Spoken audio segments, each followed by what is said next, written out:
I explained to you that it requires you not to harass, molest, intimidate, retaliate against, or tamper with anybody who is considered a victim or a witness in this case. Do you understand that, sir? Yes or not? I do not need you to make it any more clear. I'm not going to use the word understand means to stand under someone's dominion. I'm not under you. You're not going to put your feet on me. Hey everyone, and welcome to today's video. Today, we've got 4 sovereign citizens appearing in court to cover. Every one of them is fairly brief, so I'll let the footage unfold with only minimal interruptions. Now, let's get started. We have Julia Hollingsworth here. I don't see her. That's case 26R28. Do we have Brittany Wallace here? Okay, thank you. So if there's anybody here with Julia Hollingsworth, and if that's your only case, you can stay. I just don't want to keep you if you need to go, okay? But that'll go on to default judgment. Thank you for being here today. Thank you, sir. Yeah.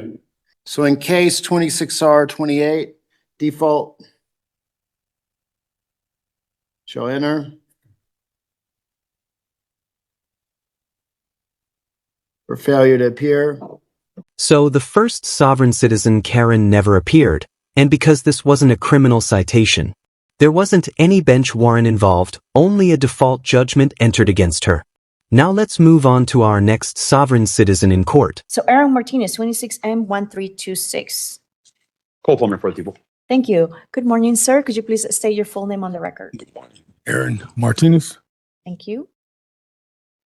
All right. And sir, you're here for an advisement, which means that I have to go over, you see me do this, it's Rule 5 and Rule 16, which contains all the rights that you have within this case. Did you review these documents, sir? I did. Okay. And you did sign the second page of each one of these documents, which represents to the court the understanding that you have about your rights, It correct? makes sense.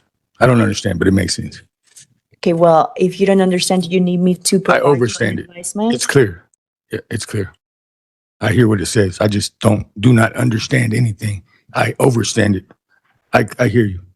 It's clear to me. I signed it. A little concerned that if you don't understand your rights, then I have to advise you on it. I do not need you to advise me. I hear it and read it clearly. Just the terminology and the words. I do not understand anything. So, but Okay. it makes sense to me. What questions do you have about the rights? Zero. All right, I'm still a little.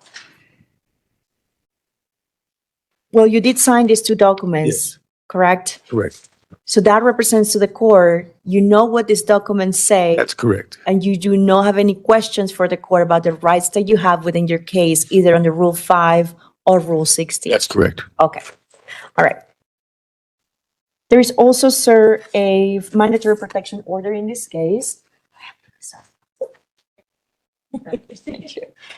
And sir, this mandatory protection order states that you should not harass, molest, intimidate, retaliate against, or tamper with any witness or victims of the acts that you are charged with committing. Sir, do you understand the conditions of the mandatory protection order? Yeah, there's no witnesses or no victims. I hear what it says. Don't mess with the officers that arrested me. So that means you understand what what I just explained to you, sir? I hear you clearly. Yes, ma'am. Do you understand what I just explained to you, sir? I hear you and it makes sense. I agree with what you're saying. All right, so I'm concerned. I don't want, my job here, sir, is to make sure that when I go through these documents, Yeah. if I need to further advise You you. do not need to. Stop, stop. Mhm. Okay, stop 1 moment. Let me finish. If I need to further advise you, I'm happy to do so. And the reason why, sir, is because I have to make sure that when you provide and you sign these documents, you understand what you must comply with. This is a court order. So when you say, I hear what you're saying, hold on, you're not answering my question. So my question is, do you understand? The answer is, yes, I do. Hold on, sir. Or no, I do not. And I'm happy when you say to me, no, I do not, then to explain it to you. Okay. With that advisement, I'm going to ask you the question again. I don't need you any further comment. I need you to answer yes or no. I presented to you and I provided information to you about the mandatory protection order. I explained to you that it requires you not to harass, molest, intimidate, retaliate against, or tamper with anybody who is considered a victim or a witness in this case. Do you understand that, sir? Yes or not?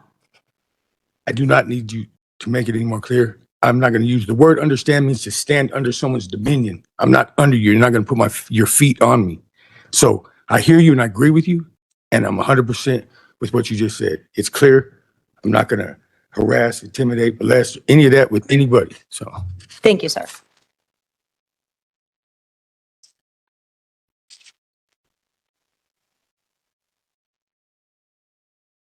With regards to your case, are you applying for the office of the public defender? Yes or no? Are you applying for the office of the public I'm going to defender? talk to him. I might get a private attorney. Okay, so you need an attorney. You're going to be looking for an attorney in this case. I do Let's have- go ahead and set this for an peers of counsel in division. Mr. Martinez is going to division 301.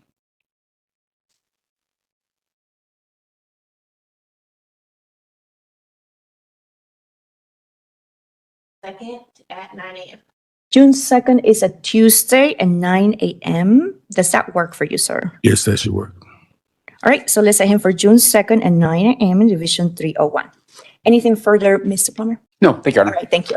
Thank Good luck you. to you, sir. So, this one's absolutely going to be a complete cluster __, without question. And I still don't understand why they believe saying they understand is somehow a gotcha moment against the court. But understand doesn't carry the same meaning as stand, just like doghouse doesn't carry the same meaning as house dog. Let me go ahead and call the next. What did you say? Just explain that to me. No, I understand like what understand means, but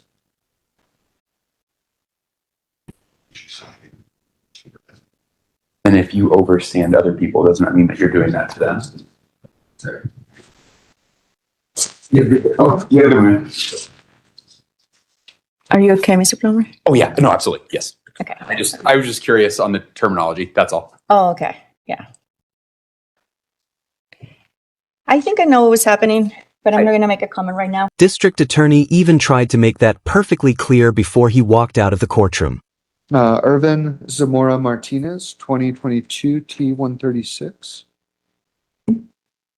Before I enter the court, I'd like to establish that I reserve all rights under 1-308. So if you're Mr. Zamora Martinez, you can come up to the podium. If you're not Mr. Zamora Martinez, I need to. The living man, So can I finish? I probably need to issue a failure to I appear bench. can't hear you. I need to issue a failure to appear bench warrant if you're not Mr. Zamora Martinez. If you are Mr. Zamora Martinez, you can come to the podium and I can address the bond appearance and we can get the case. That's the podium. You can stay there. If you're not him, you shouldn't come up in front of the bar and I would just, if he's Well, not here, I need to issue a failure to appear warrant. I'm here in a representative So capacity. if you're Mr. Zamora Martinez, if you're a representative and you're not an attorney, that's an illegal practice. I'm not the corporate entity of the all caps name is all I, And you can have a seat, sir, and I'll issue a failure to appear warrant. But if you're not Mr. Zamora Martinez, I don't need to advise you of anything. Okay. I don't wish to cause any trouble to the court. Look, I don't know who you are, sir. I'm looking for Mr. Irvin Zamora Martinez. If that's not you, I am the living man, Irvin Zamora you're either Martinez. Mr. Zamora Martinez or you're not. If you're not, I don't want to tangle you up in this case. I just told you I am. Okay, As if a you living are, man. good morning, Mr. Zamora Martinez. So this is a bond appearance. So this is your case, and this is a bond appearance. So what a bond appearance means is you missed court back in 2022. You missed a pretrial conference on June 1st of 2022. The charges that were outstanding then and that are still outstanding are two. There's two charges. One's a traffic infraction. That's like a ticket. That's speeding 20 to 24 miles per hour over the limit. So that's a traffic infraction. That's level of speed is punishable by a fine only. The maximum fine on that level of speed is $200. That there's no possibility of jail. Now, the other charge is a misdemeanor charge of driving under the influence, DUI. That charge is punishable by jail possibility.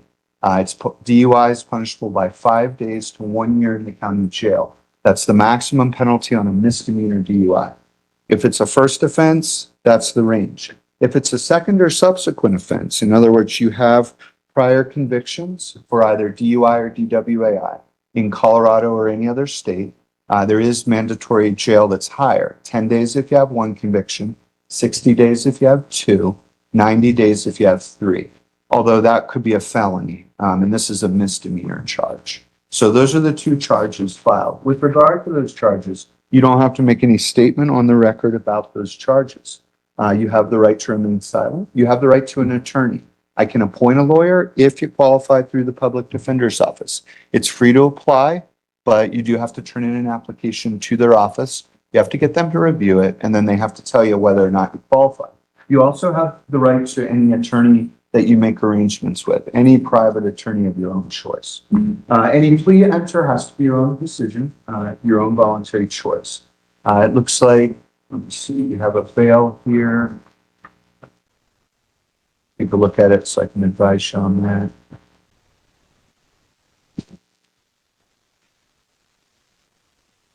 It looks like you posted a cash bail, or Ms. Anderson posted a bail. I'm sorry, I can't hear you. Maybe pull the soft shit out of your ears and start listening closely. You posted a bail. Yes. Looks like you posted it yesterday, or Ms. Anderson posted it yesterday for you. So that bail will be held. It'll be returned to her as soon as you resolve the case. But that's, so stay on top of the bail and bond conditions, and then that bail is released and discharged when you wrap up the case. You have the right to a jury trial by 6 or a trial to the court. If you're a veteran, please advise me of that on the record.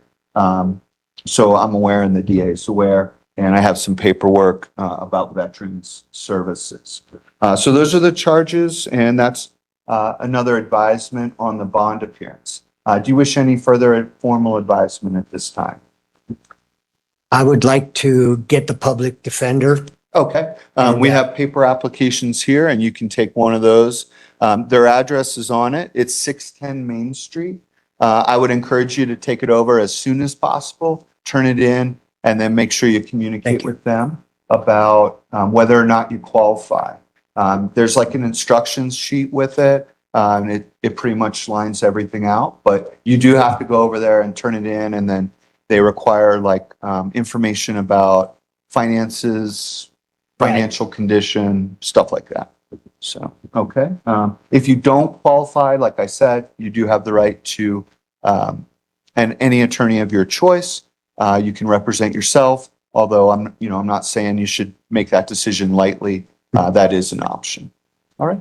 Ms. Stewart, any other issues to address today on Mr. Zamora Martinez? No, Your Honor, thank you. Mr. Zamora Martinez, any other advisement you wish or any other questions? I saw Austin handed you the application for the lawyer.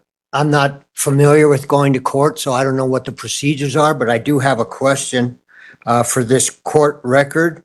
I would like to ask for you to take judicial notice of your oath of office. Yeah, I'm not going to do that. I'll step off the bench. If you want to pass the case, you can have a seat. I'll go grab some paperwork. I'll make a better record about that issue once I get the other attorneys and everybody else in the courtroom who has other business to do today. So have a seat, and I'll circle back in just a moment and wrap up with you on those things, which will be super fast. But you'll have to wait until everybody else is done. So have a seat. And I'll I circle could back. waive that. All right, so that's the end of that hearing. Now, let's move on to our next fun. It's honestly amusing how they insist on standing by their deeply flawed principles, yet refuse to remain while the judge carefully explains exactly why their entire belief system amounts to the equivalent of a steaming pile of dog underscore. But that's the end of that hearing. Now, let's head to the main event, where we have a living woman who simply decides she's going to walk out of her hearing when she doesn't get her way. Lynn Matalana. Hello, ma'am. Hello. Can I have you please state your name and date of birth for the record? First of all, I want to make note that Hold on. What's your name and your date of birth? I am a living a live person Have a seat. here by special I'll do it appearance. at the end. Go ahead. This happens to me all the time. Just have a seat. Great. So you haven't. Yeah, we're not going to do that whole dance today. Ma'am, Miss Matalana, you want to come back up? Give us another shot.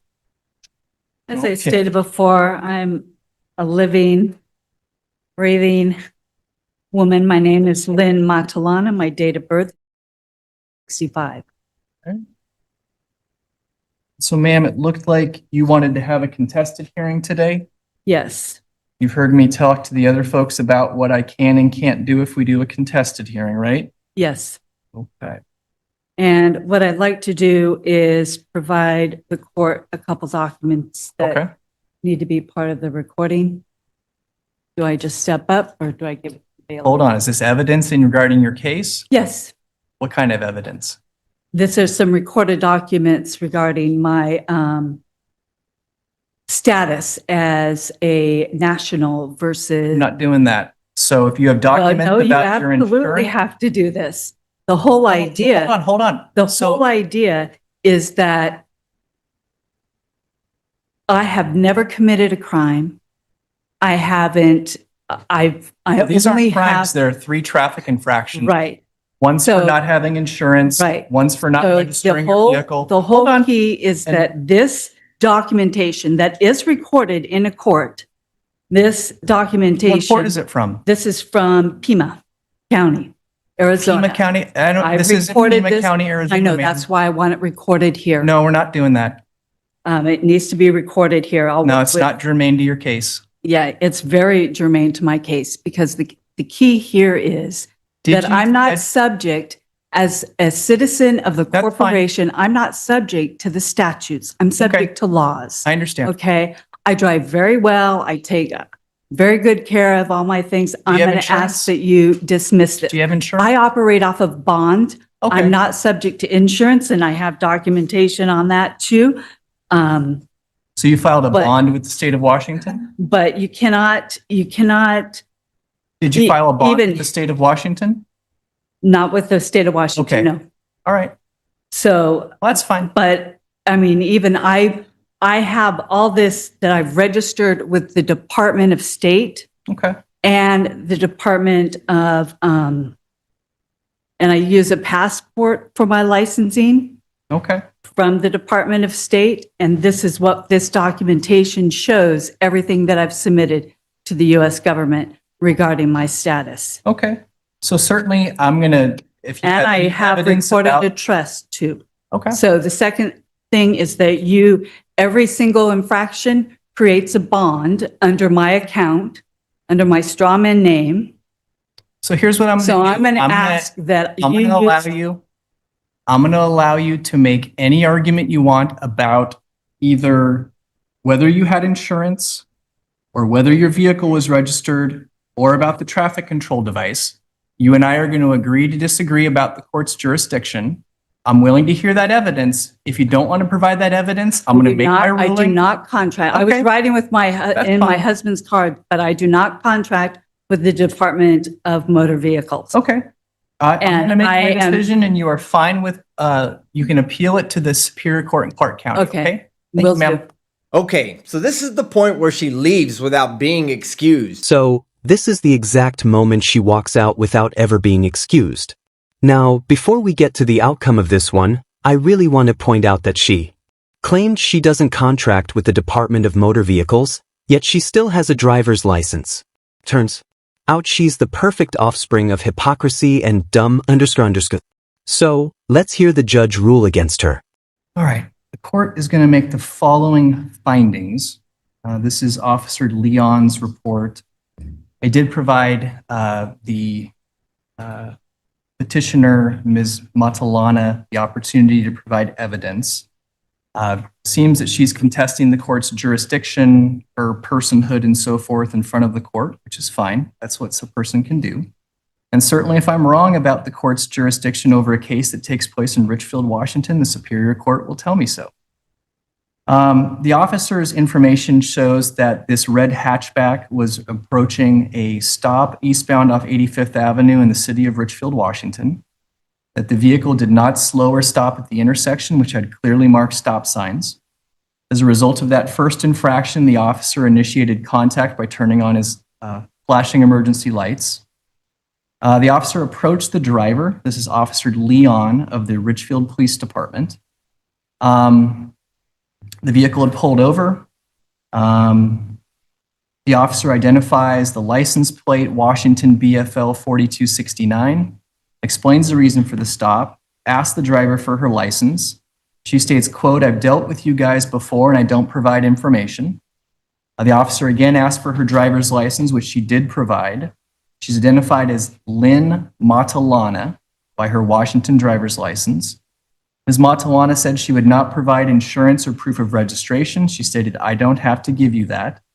When I explained that they are required to be provided to law enforcement on traffic stops, she stated, quote, "No, it's not. I'm traveling." I did inform Matalana that I would note in citation that she refused to provide documentation to me during the stop. I then issued sector citation to Matalana for failure to obey a traffic control device, failure to renew or having expired registration of greater than 2 months, and operating a motor vehicle without insurance. I am going to find, based on the officer's report and the fact that the petitioner today has provided no evidence that the failure to obey traffic control device did take place, and find that committed. Financial amount in the amount of $150. The second is to have the expired registration. Again, I asked the petitioner if she would want to provide evidence regarding the status of her registration. She said no. So again, I'm going to find that the failure to renew or having expired registration is also committed in the amount of $242. The operating a vehicle without insurance, I did ask. Ms. Matalana stated she had a bond on file with the state of Washington. That is an option in lieu of insurance. I asked her to show me the bond, which she did not agree to show me the bond. She then confirmed that she did not actually have a bond through the state of Washington. So I'm going to find that Ms. Matalana has not provided any evidence regarding the insurance as well. It'll be a $564 fine. I did inform Ms. Matalana she could appeal my decision to the Superior Court in Clark County. I do want to note she did leave the courtroom prior to me making these rulings and findings. I did not excuse her, but she did choose to go.